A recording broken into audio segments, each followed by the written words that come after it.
আচ্ছা, বিষয়টা হচ্ছে একটা ডাউট। অন্নপূর্ণা যোজনার টাকা পাওয়া নিয়ে একটা সন্দেহ অনেকের মনের মধ্যে রয়েছে। আমার পরিবারে আমার স্বামী সরকারি চাকরি করে, কিংবা আমার দাদা সরকারি চাকরি করে, আমার বাবা সরকারি চাকরি করে। তাহলে সেই পরিবারের যারা চাকরি করে না, এরকম মহিলা যারা আছে, তারা কি অন্নপূর্ণা যোজনার টাকা পেতে পারে? অফিসিয়াল বিজ্ঞপ্তি কি বলছে? সরকারি ঘোষণা দেখুন, সরকারি নোটিফিকেশন যেটা বলবে সেটাই হচ্ছে আসল কথা। সরকারি নোটিফিকেশন, গ্যাজেট নোটিফিকেশন, বিজ্ঞপ্তি যেটা বলবে সেটাই হচ্ছে বিষয়। তবে বিভিন্ন সোশ্যাল মিডিয়া মারফত বিভিন্ন ব্যক্তি, বিভিন্ন জনপ্রতিনিধি যারা রয়েছেন বর্তমান সরকারের আন্ডারে যারা আছেন, অনেকেই অনেক রকম ভাবে বক্তব্য দিচ্ছে সোশ্যাল মিডিয়াতে। তবে এই এত বক্তব্যের মধ্যে কেউ কেউ বলছে যারা পরিবারে সরকারি চাকরি করে সেই পরিবার পাবে না, কেউ বলছে যার স্বামী সরকারি চাকরি করে তার স্ত্রী পাবে না। বিভিন্ন ধরনের বক্তব্য আপনারা শুনেছেন সোশ্যাল মিডিয়ায়। তাহলে কোনটা আসল? সেই সরকারি নোটিফিকেশনটা সত্যি কথা বলছে, নাকি যারা সোশ্যাল মিডিয়ার ভিডিওর মাধ্যমে প্রেস মিডিয়া কনফারেন্সে বলছে তার সত্যি কথা বলছে? কোনটা সত্যি কথা, কোনটা সত্যি? তো এটা নিয়ে ডাউট রয়েছে। এবার একটা বিষয় বলে রাখি, যারা সরকারি চাকরি করেন তাদের পরিবারের যারা সদস্য রয়েছে, যারা বেকার, যারা শুধুমাত্র হাউস ওয়াইফ যারা মহিলারা আছেন, তারা আতঙ্কিত যে আমি যদি করি তাহলে হয়তো আমার হাজবেন্ডের চাকরির ক্ষেত্রে কোনো সমস্যা হবে, কিংবা সেই পরিবারের কোনো বোন হয়তো ভাবছে যে আমার দাদার চাকরির ক্ষেত্রে কোনো সমস্যা হয়, যদি কি দরকার আছে, থাক বাদ দিই, আবেদনটা করবো না। তো এই বিষয়গুলো নিয়ে অনেক ধোঁয়াশা রয়েছে, আজকে ক্লিয়ার করে দেওয়ার চেষ্টা করব। তবে আপনাদের কাছেও একটা আমি প্রশ্ন রাখবো ভিডিওতে, আপনাদের কাছেও একটা জিনিস চাইবো আমি, সেই বিষয়টা অবশ্যই আপনারা বিচার বিবেচনা করে যদি থাকে আপনার কাছে অবশ্যই আমাকে দেবেন। আপনাদের কাছে আমি জিনিস চাইবো একটা, ঠিক আছে? এবং ভিডিও শেষে এটা বলে দেবো, তাই মন দিয়ে থাকবেন ভিডিওর সঙ্গে। আমি থাকবো ভিডিওতে আপনার সঙ্গে শুভঙ্কর, আপনি দেখছেন আপনাদের প্রিয় ইউটিউব চ্যানেল এরা ফ্রেন্ড। তো যতটুকু খবর রয়েছে আমাদের কাছে, যা নোটিফিকেশন আছে আমার কাছে, সেটা আমি বুঝিয়ে দেওয়ার চেষ্টা করছি। তবে সেই বিজ্ঞপ্তিতে কি বলা হয়েছে সেটা অবশ্যই দেখে আপনি নিজেই কিন্তু বুঝতে পারবেন। তো চলুন শুরু করি। A to Z দেখাচ্ছি, মন দিয়ে শুনবেন, ভিডিওটা একটু শেয়ার করবেন, এবং অবশ্যই যদি আপনি প্রথমবার আমাদের চ্যানেলের দর্শক হয়ে থাকেন আপনাকে বলবো চ্যানেলটিকে সাবস্ক্রাইব করবেন। চলুন শুরু করি আজকের ব্রেকিং আপডেট দেখে নিই। তো অবশ্যই আপনাকে বলবো চ্যানেলটিকে সাবস্ক্রাইব করবেন। আমরা প্রতিদিন আপনার জন্য বিভিন্ন জরুরি গুরুত্বপূর্ণ তথ্য প্রোভাইড করে চলেছি, তাই চ্যানেলটা সাবস্ক্রাইব করে দেবেন। ভিডিও নিচে লেখা রয়েছে লাল রঙের সাবস্ক্রাইব, সেখানে এখনই ক্লিক করে দেবেন। চলুন দেখে নিই নোটিফিকেশন। আমাদের কাছে নোটিফিকেশন রয়েছে এই মুহূর্তে। এই নোটিফিকেশনটা কিন্তু সরকারি নোটিফিকেশন, একদম গভর্নমেন্টের দেওয়া নোটিফিকেশন, ঠিক আছে? এটা অন্নপূর্ণা যোজনা নিয়েই নোটিফিকেশন। এবং অন্নপূর্ণা যোজনার বয়স দেখুন, শি ইজ এজড বিটুইন 25 থেকে 60 বছর। আমি লাল একটা এখানে বর্ডার দিয়ে দিয়েছি যাতে করে এই সেকশনটা আপনারা ভালো করে বুঝতে পারেন। এই সেকশনটা ভালো করে পড়বেন, দেখবেন আমি দেখাচ্ছি, স্ক্রিনশট দিয়েও রাখতে পারেন, আপনি গুগল ট্রান্সলেট করেও পড়তে পারেন, কোনো সমস্যা নেই। এখানে দেখুন 25 থেকে 60 বছরের মধ্যে বয়স থাকতে হবে অন্নপূর্ণা যোজনার, ঠিক আছে? এবং এই নোটিফিকেশনটা বলে রাখি, এখানে দেখুন government of West Bengal, department of women and child development and social welfare, Bikash Bhaban, north block, 10th floor, Salt Lake, Kolkata 700091। এখানে বিজ্ঞপ্তি নাম্বার রয়েছে, নোটিফিকেশন ডেট, এটা হচ্ছে ফার্স্ট নোটিফিকেশন।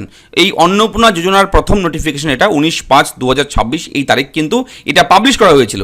এটা অনেকেই পেয়েছেন, অনেকেই পাননি, অনেকেই জানেন না। এই নোটিফিকেশনটা অবশ্যই এর প্রমাণ হচ্ছে এই মেমো নাম্বার, নোটিফিকেশন নাম্বার দেওয়া রয়েছে। এটা একদম অথেন্টিক, অরিজিনাল, কোনো ফেক নয়। শি ইজ নট, এই যে 2 নম্বর অপশনটা দেখুন মন দিয়ে, she is not in any permanent government employment getting regular salary pension under the union or the state government, any statutory body, government undertaking, panchayat, municipal body, local body, teaching or non-teaching employment under the state government's aided educational institution etc. দেখুন লেখা রয়েছে she is not. She কথার অর্থ কি? এই যে she মানে হচ্ছে, এটা হচ্ছে স্ত্রীলিঙ্গ ক্ষেত্রে বোঝায়, এবং হি থাকলে পুরুষ লিঙ্গের হিসেবে বোঝায়। এবার বলা হচ্ছে মহিলাদের জন্য যেহেতু এই প্রকল্প, সেহেতু এই শি দিয়েই লেখা রয়েছে, অর্থাৎ সেই মহিলা। She is not in any permanent government employment getting regular salary. এখানে স্পষ্ট করে বলা হয়েছে she is not in any permanent government employment getting regular salary, অর্থাৎ মহিলার উদ্দেশ্যে বলা হয়েছে এটা। এখানে কিন্তু অন্য কারোর উদ্দেশ্যে বলা হয়নি। এখানে যে মহিলা আবেদন করবে সেই মহিলা যাতে কোনো সরকারি পার্মানেন্ট চাকরি না করে, যদি করে থাকে তাহলে পাবে না সেই মহিলা। অর্থাৎ যে আবেদন করবে, যে বেনিফিশিয়ারি, সে যাতে কোনো পার্মানেন্ট জব না করে, ঠিক আছে, তাহলেই কিন্তু পাবে। কোনো পার্মানেন্ট চাকরি যাতে না করে তবেই কিন্তু সেই মহিলা। এখানে কিন্তু উল্লেখ নেই যে হাজব্যান্ড চাকরি করলে তার বেকার যে রয়েছে, আনএমপ্লয়েড যে স্ত্রী রয়েছে, তার ওয়াইফ, সেই মহিলা যাতে করে পাবে না, এরকম কোথাও লেখা নেই, ঠিক আছে? এবং লেখা রয়েছে she is not paying any income tax, এবং উপভোক্তা যে আবেদন করছে তিনি যদি ইনকাম ট্যাক্স দেন তাহলে পাবেন না, ঠিক আছে, সেটাও কিন্তু বলা রয়েছে। অর্থাৎ যে বেনিফিশিয়ারি সে যাতে করে না পায়, পরিবারে কে পায় কে পাবে না সেটা অন্য বিষয়, সেটা এফেক্ট পড়বে না। এখানে কিন্তু এই নোটিফিকেশন স্পষ্ট করে উল্লেখ রয়েছে।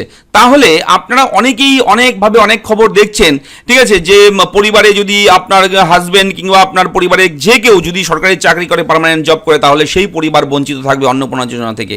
এই কথাটা এখানে এই নোটিফিকেশনের সঙ্গে কিন্তু একেবারে মিলল না, ঠিক আছে, একদম বেমানান বিষয় হয়ে গেল।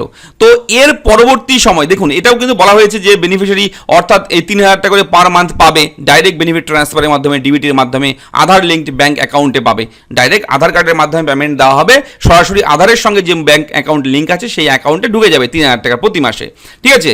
এবং দেখুন লেখাই রয়েছে অন্নপূর্ণা যোজনা, ঠিক আছে, লেখাই রয়েছে। এবং এই অন্নপূর্ণা যোজনার পোর্টাল কবে থেকে চালু হবে, অনলাইন অ্যাপ্লিকেশন কবে থেকে চালু হয়েছিল সেই ডেটটাও কিন্তু দেওয়া রয়েছে। 1 জুন 2026 এই তারিখ থেকে অন্নপূর্ণা পোর্টালে আবেদন শুরু হয়েছে, আপনারা জানেন, সেই সময়ের নোটিফিকেশন এটা। তো এখানে কিন্তু কোথাও লেখা নেই যে আবেদন করবে সে যদি সরকারি চাকরি করে তাহলে সে পাবে না, কিন্তু পরিবারের যদি অন্য কেউ চাকরি করে সে করতেই পারে, তাহলে তার পরিবারের অন্যান্য বাকি যে মহিলারা আছে তারা যদি এই ক্রাইটেরিয়ার মধ্যে পড়ে তাহলে পাবে, যদি না পড়ে পাবে না।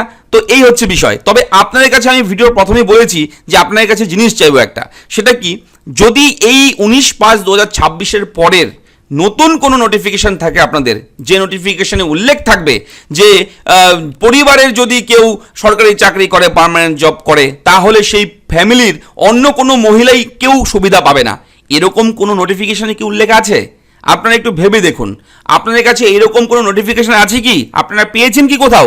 আমি পাইনি, ঠিক আছে, আমার কাছে পুরোনো নোটিফিকেশনটা রয়েছে, তো আমি অনেক ঘাটাঘাটি করলাম, পাইনি। তো এই নোটিফিকেশনের উপর নির্ভর করে যতটুকু বোঝা যাচ্ছে যে পরিবারে যদি কেউ সরকারি চাকরি করে, সেই পরিবারে যে করছে সরকারি চাকরি সে বাদে অন্য যারা আছে মহিলারা যোগ্য যদি থাকে, তাহলে সেই মহিলারা কিন্তু অন্নপূর্ণা যোজনার টাকা পাবে, ঠিক আছে। তো এই নোটিফিকেশনে কিন্তু এটাই বোঝা যাচ্ছে। তো আপনারা কি আমার এই ভিডিও এই কথা বক্তব্যের সঙ্গে একমত? আমি যতটুকু বুঝেছি এই প্রকল্পের এই নোটিফিকেশন দেখে কিন্তু এটাই বুঝতে পেরেছি, ঠিক আছে। এবার আপনারা কতটুকু বুঝতে পেরেছেন সেটা অবশ্যই কমেন্ট বক্সে জানাবেন। এবং বিভিন্ন সোশ্যাল মিডিয়া মারফত কিন্তু বিভিন্ন ভিডিও আসছে, মাননীয় মুখ্যমন্ত্রী মহাশয় বলেছে বারবার করে এই সব বিষয় নিয়ে, তবে নোটিফিকেশন কিন্তু আমরা পাইনি এখনো, বিজ্ঞপ্তি, সরকারি মেমো নাম্বার সহ বিজ্ঞপ্তি আমরা পাইনি সেই বিষয়গুলো নিয়ে।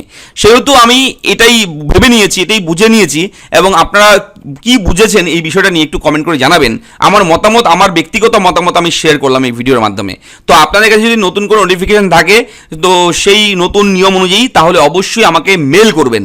আমাদের ইমেল আইডিটা আমি ভিডিওর আমাদের এই ডেসক্রিপশনে দিয়ে দেবো, ইমেল আইডিতে মেল করে আমাকে নোটিফিকেশনটা পাঠাবেন আপনারা, ঠিক আছে।